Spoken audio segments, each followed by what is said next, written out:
Hi, my name is Amber and this is my August haul and wrap-up.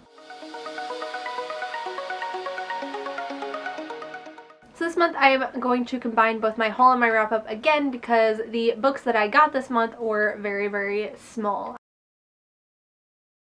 So the first little item that I want to talk about is a book plate, and that is a book plate for Daughter of the Pirate King by Trisha Levenseller. I love this book and this duology so much. Now the other thing is going to be impossible to show you guys. My sisters-in-law were kind enough to get me this really awesome Hufflepuff poster that is giant and beautiful.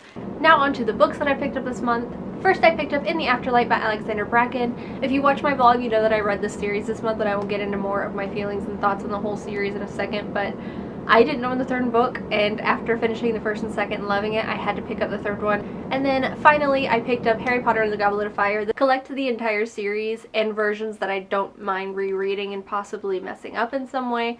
That is honestly why I wanted this, is I wanted an edition that I don't care if I beat up because it's already pretty beat up. Now, if you've been following me these past couple of months, you know that my reading has dropped significantly and I have read maybe 3 to 4 books a month. And out of nowhere, I ended up reading 10 books this month. But the first 2 books that I read this month were books 2 and 3 of the Dune series. I read the first book in this series a while back and really loved it, and found the second book finally and decided to just pick it up this month because I knew it was going to be a quick, fun read. I flew through both of these so quickly. I think I read the second one in a day. Really enjoyed reading this series again and really enjoyed seeing these characters more, and I ended up giving book 2 5 stars and book 3 4 stars. Book 2 was incredible. I loved every second of it, and book 4 was good, but it kind of lacked a little bit for me.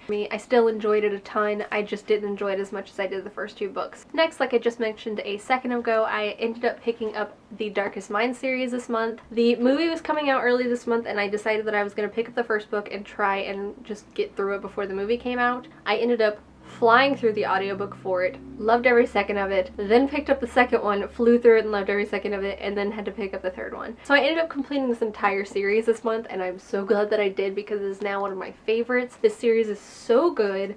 I loved the plot of this story. I absolutely adore the characters, and I just think it grabs your attention so easily and so quickly that you can't help but just speed read through the entire series. I ended up giving all of them 5 stars, but I definitely think the first one was my favorite in the series. And I did watch the movie this month, which I did an entire 2-week-long vlog in the beginning of the month where I was reading most of these books that I read this month as well as seeing the Darkest Minds movie. So if you want to know my opinions on all of that, then I will have the vlog linked down below. Next, finally, I ended up picking up the Wrath in the Dawn duology by Renee Ahdieh. Loved Flame in the Mist by her, and everybody has been raving about the Wrath in the Dawn for as long as I can remember now, and I just kept putting it off and I never picked it up. And this month I decided to finally check it out and loved this series so much more than I expected. I went to this only knowing a small amount of what this duology is about and got blown away with how much I loved it. If you don't know, the prince takes a new bride every night and the next morning she ends up dead.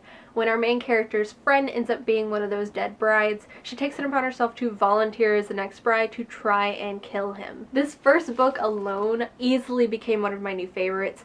I loved this so much, and I loved these characters so much and following this, and I think the writing is beautiful. The second one, while still really good and really great to see all these characters again, a little less for me than the first one. So I ended up giving Wrath in the Dawn 5 stars, and I ended up giving The Rose and the Dagger 4 stars. Next, I have The Crown's Fate by Evelyn Skye. This is a sequel to The Crown's Game, which I read last year and kind of enjoyed. It wasn't anything overly special, but I was intrigued enough to see what happened in the second book, and so many people enjoyed this duology that I really wanted to see how it ended. Finally picked it up this month, and I was just so disappointed. When it came to the first one, it was just an okay book overall. When it came to this one, I was just honestly bored throughout most of it, and I feel horrible saying that. I was kind of forcing myself to keep listening to the audiobook for it and try and get through it because I just wanted to see how everything ended, and I didn't like where they took some characters, especially Nikolai. I just felt like there was so much missing in this and so much that changed in this one that didn't even feel like the first one. I gave this 2 stars, and I decided to pick up a random audiobook of a book that was on my shelf. So I put a poll on Twitter to see what you guys would vote for, and you ended up voting for Assassin's Heart by Sarah Ahers. This is described to have some shades of The Godfather and Romeo and Juliet, and in my opinion, even though I don't know much about The Godfather, this doesn't really have either aspects of either of those in it. This is a story of revenge, it's a story of vengeance. The romance is a little weird, and it took me a little while to get into what they were doing with it. I noticed a lot of people on Goodreads specifically DNF'd this, and I can kind of see why, but I also am glad that I didn't, because the second half of it is what I enjoyed the most. I thought it was a little bit more enjoyable, a little bit more action filled. I enjoyed the romance and the relationships a little bit more in the second half of the book. This definitely wasn't what I expected, and it was still enjoyable to read, but it was kind of forgettable. I only ended up giving this 3 stars. Not bad, just not great. The final book that I picked up this month was Volume 1 of Death Note. I have seen the anime for this series and loved it so much, and I had just been kind of wanting to read the manga but kept putting it off, and I decided to finally pick it up this month. I'm so glad that I did. I'm so happy to be back in this world and with these characters and to see everything that happens all over again. I loved this, easily gave it 5 stars. I knew I would. So those are all the books that I read in the month of August. Let me know your favorite book that you read this month down below. I hope you enjoyed this video, and I'll see you guys next time.